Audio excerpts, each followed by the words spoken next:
So ఇది isomorphism of graphs మీద question. Isomorphism అనే టాపిక్ మీద క్వశ్చన్ గ్రాఫ్ థియరీలో. ఇక్కడ క్వశ్చన్ ఏంటి? Show that the following graphs are not isomorphic అని ప్రూవ్ చేయమన్నాడు. ఏం ప్రూవ్ చేయమన్నాడు? Not isomorphic.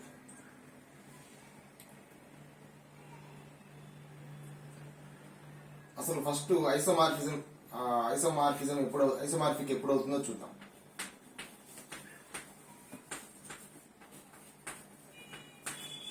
ఇచ్చిన గ్రాఫ్స్ ని G1 G2 అనుకో. ఒకటి G1 ఒకటి G2. Two graphs G1 and G2 are said to be isomorphic if the following conditions are satisfied. The conditions are: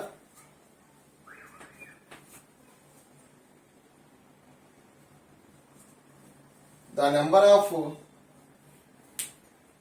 vertices in graph 1 should be equal to the number of vertices in graph 2.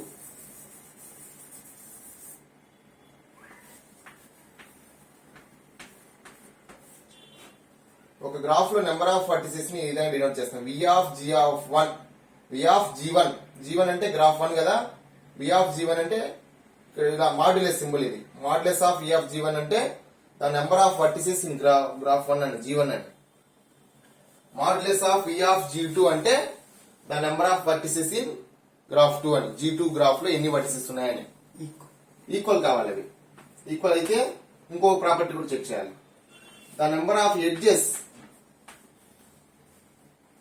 In first graph should be equal to the number of edges in second graph. The number of edges in second graph.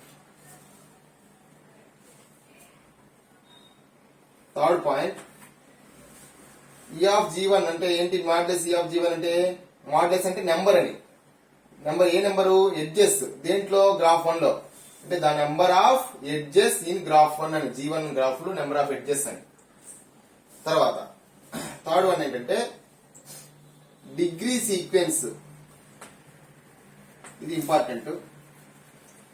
Degree sequence should be equal. Degree sequence of two graphs should be equal. Degree sequence అంటే ఏం లేదు, ప్రతి vertex degree ఏంటో తెలుసు కదా నీకు. ఏ కి degree 2, B కి డిగ్రీ 2, సి అనే వర్టెక్స్ డిగ్రీ ఎంత? 1 2 3 4. 4 ఎడ్జెస్ ఉన్నాయి కదా. సి అనే వర్టెక్స్ 4 ఎడ్జెస్ తో ఇన్సిడెన్స్ అయింది కాబట్టి సి యొక్క డిగ్రీ 4 అంటాం. డి యొక్క డిగ్రీ 4. అలా ఈచ్ వర్టెక్స్ కి డిగ్రీ కనుక్కొని ఇంక్రీజింగ్ ఆర్డర్ లో ఒక సీక్వెన్స్ లాగా రాస్తే దాన్ని డిగ్రీ సీక్వెన్స్ అంటాం. ఇంక్రీజింగ్ ఆర్డర్ రాయాలి అంటే స్మాల్ టు బిగ్ రాయాలి. అలా రాస్తే దాన్ని డిగ్రీ సీక్వెన్స్ అంటాం. దీనికి డిగ్రీ సీక్వెన్స్ కనుక్కోవాలి, ఈ గ్రాఫ్ కి డిగ్రీ సీక్వెన్స్ కనుక్కోవాలి. అవి రెండు ఏం కావాలి? ఈక్వల్ కావాలి. ఈ మూడు ప్రాపర్టీస్ సాటిస్ఫై చేస్తే జనరల్ గా ఐసోమార్ఫిక్ అవుతుంది. అవి సాటిస్ఫై కాకపోతే ఐసోమార్ఫిక్ కాదు. బట్ మోస్ట్లీ ఏంటంటే ఇవి కొన్ని కండిషన్స్, ఇంకా చాలా కండిషన్స్ సాటిస్ఫై చేయాలి యాక్చువల్ గా ఐసోమార్ఫిజం కోసం. బట్ జనరల్ గా ఈ మూడు కండిషన్స్ చెక్ చేస్తే మోస్ట్లీ ఐసోమార్ఫిజం అవుతుంది. మోస్ట్లీ అంటున్నాను, అంటే 100% కాదు. ఇంకా చాలా కండిషన్స్ చెప్తారు జనరల్ గా. అయితే ఐసోమార్ఫిజం కాదని చెప్పడానికి మాత్రము ఈ మూడిట్లలో ఏ కండిషన్ సాటిస్ఫై కాకపోయినా కాదు, అది 100%. అర్థమవుతుందా? ఐసోమార్ఫిజం కాదు అని క్వశ్చన్ అడిగితే ఈ మూడు కండిషన్లలో ఏ ఒక్క కండిషన్ సాటిస్ఫై కాకపోయినా ఐసోమార్ఫిజం కాదు. బట్ ఈ మూడు సాటిస్ఫై అయినంత మాత్రాన ఖచ్చితంగా ఐసోమార్ఫిజం అని చెప్పలేను. ఇంకా కొన్ని కండిషన్ ఉన్నాయి సాటిస్ఫై కావాల్సినవి. కాకపోతే జనరల్ గా ఇంకా ఎక్కువ కండిషన్స్ నేర్చుకోవడం కష్టంగా ఉంటుంది కాబట్టి ఈ స్టూడెంట్స్ పాయింట్ ఆఫ్ వ్యూ ఇది చెప్తున్నా అంతే. మూడు కండిషన్లు సాటిస్ఫై అయితే ఐసోమార్ఫిజం అని చెప్పేసి. బట్ అది కరెక్ట్ అవ్వచ్చు, కాకపోవచ్చు. ఐసోమార్ఫిజం చెప్పేటప్పుడు, నాట్ ఐసోమార్ఫిజం చెప్పేటప్పుడు ఒక కండిషన్ సాటిస్ఫై కాకుండా ఖచ్చితంగా కానట్టే. ఇప్పుడు నేను ఒక 10 కండిషన్లు చెప్పాను, 1 to 10. ఈ 10 కండిషన్లు సాటిస్ఫై చేస్తే ఐసోమార్ఫిక్ అవుతుంది అంటే వీటిలో ఒకటి కాకపోయినా చేస్తేనే 1 to 10 కండిషన్స్ చేస్తేనే ఐసోమార్ఫిజం అవుతుంది అని చెప్పానంటే ఒకటి కాకపోయినా కాదనే కదా. అట్లానే 3 కండిషన్స్ చెప్తున్నాను. 3 కండిషన్స్ సాటిస్ఫై చేయాలి ఐసోమార్ఫిజం అంటే దాని మీనింగ్ ఏంటి? ఒకటి సాటిస్ఫై కాకపోయినా ఐసోమార్ఫిజం కాదు, ఐసోమార్ఫిక్ కాదు ఆ గ్రాఫ్స్. సో మోస్ట్లీ ఈ 3 కండిషన్స్ చెక్ చేయి. Prove that the given graphs are isomorphical అనుకో, ఈ 3 గ్రాఫ్స్ చెక్ చేయి. సాటిస్ఫై అయితే ఐసోమార్ఫిజం రాసేసాయి, ఎక్కువ శాతం కరెక్ట్ అవుతుంది. ఎందుకు ఐసోమార్ఫిజం చెప్తున్నావు అంటే అందుకే చెప్తున్నాను కదా, ఐసోమార్ఫిజం అంటే ఇంకా కొన్ని ఎక్స్ట్రా కండిషన్స్ ఉన్నాయి, కానీ ఈ 3 చెక్ చేసి చెప్పేసి ఐసోమార్ఫిజం అనేసి. జస్ట్ తప్పైనప్పటికీ కూడా అందుకే చెప్పాను కదా స్టూడెంట్ పాయింట్ ఆఫ్ వ్యూలో. బట్ నాట్ ఐసోమార్ఫిక్ కన్ఫర్మ్ గా చెప్పొచ్చు, ఈ 3 ఏది కాకపోయినా నాట్ ఐసోమార్ఫిక్.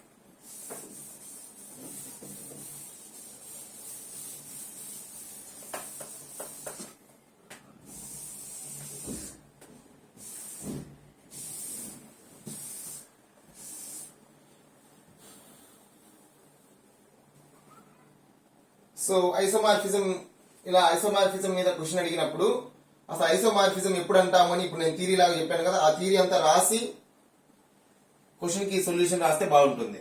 ఎక్కువ ఎలాబరేట్ చేసి రాసినట్టు ఉంటుంది. ఐసోమార్ఫిజం కాన్సెప్ట్ ఏంటో రాసి తర్వాత సొల్యూషన్కి వెళ్ళి. ఓకే, ఏదైనా అలానే చేయాలి. ఏ క్వశ్చన్ కైనా మ్యాథ్స్ లో కానీ ఇంకో సబ్జెక్ట్ లో కానీ ఆ కాన్సెప్ట్ గురించి రాసి దాంట్లోకి వెళ్ళాలి. అప్పుడు ఇంప్రెషన్ ఉంటుంది, బేసిక్స్ తెలుసు వీళ్ళకి. ఓకే, సో ఏమని చెప్పాను? First condition number of vertices in graph 1.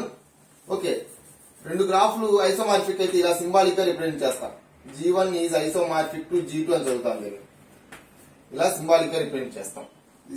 G1 is isomorphic to G2 అని చదవాలి దీన్ని. ఓకే, గ్రాఫ్ G1 లో నెంబర్ ఆఫ్ వర్టిసెస్ ఎన్ని? Modulus of V of G1 అంటే number of vertices in graph G1 6. అలానే graph G2 లో number of vertices ఎన్ని? 6. 1 2 3 4 5 6 V6. Therefore V of G1 is equal to V of G2 అని రాయాలి మనం. So first condition is satisfied. Next second condition,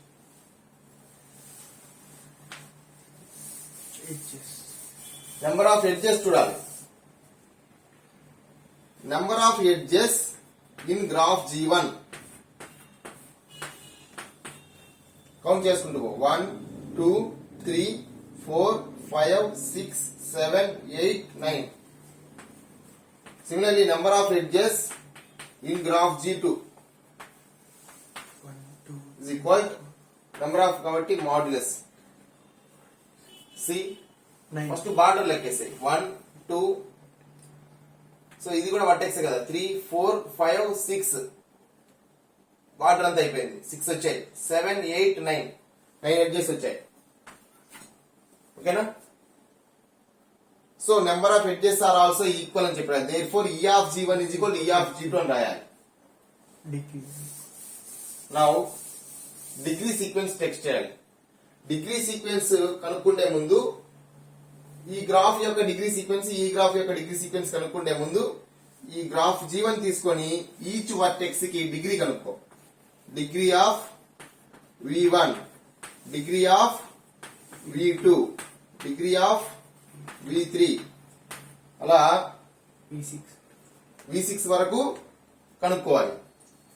degree of V4,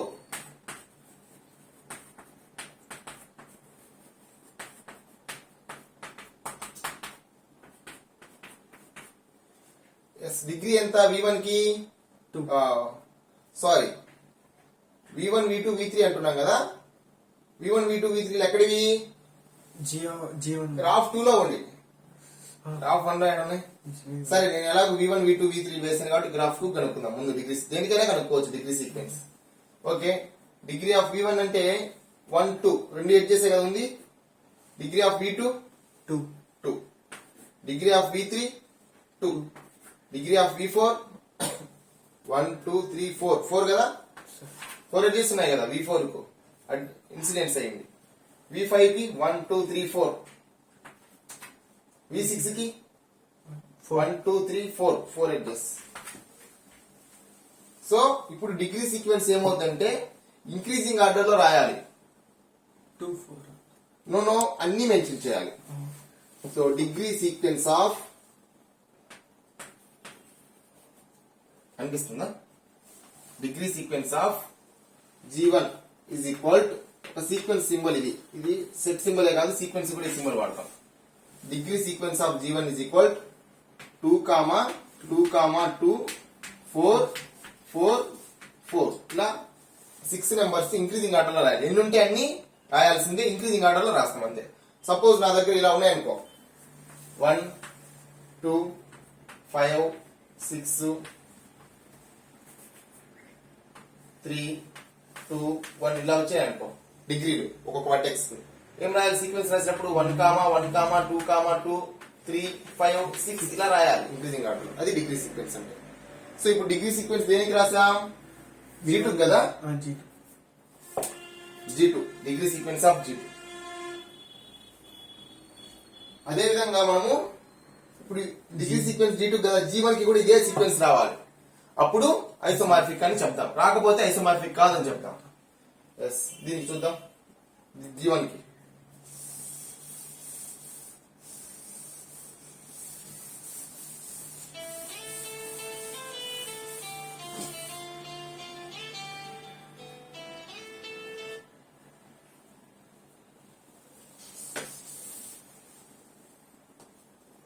ఏమొచ్చింది? Degree sequence D2 కి 2, 2, 4, 4, 4.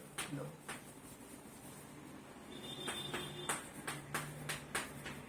Triple 4 వచ్చింది. ఇప్పుడు చేసాం.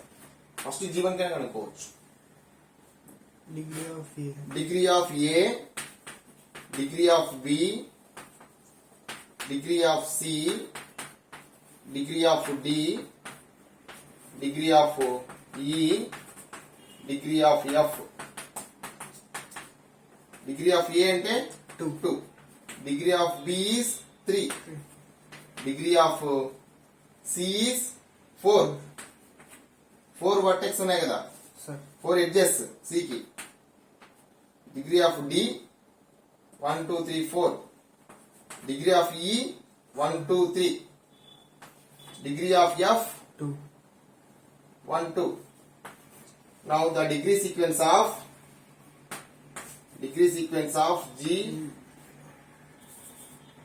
G2 degree sequence of G1 రాద్దాం. G1 is 2, 2, 3, 3, 4, 4. 2, 2, 3, 3, 4, 4. Degree sequence of G2 ఎంత వచ్చింది? 2, 2, 3, 4. ఇది 2, 2, 3, 3, 4 వచ్చింది. ఈక్వలా? Not. సో నాట్ ఈక్వల్ కాబట్టి therefore the two graphs are not isomorphic. అంటే ఇలా రాయాలి. G1 is isomorphic to G2 కదా, ఇది ఐసోమార్ఫిక్ అయితే ఇలా రాయాలి, నాట్ ఐసోమార్ఫిక్ అయితే ఇలా రాయాలి. So G1 is not isomorphic to G2. Third condition is not satisfied. Mostly నీకు థర్డ్ కండిషన్ ఫెయిల్ అవుతుంటది. డిగ్రీ సీక్వెన్స్ నాట్ ఈక్వల్ వస్తుంది.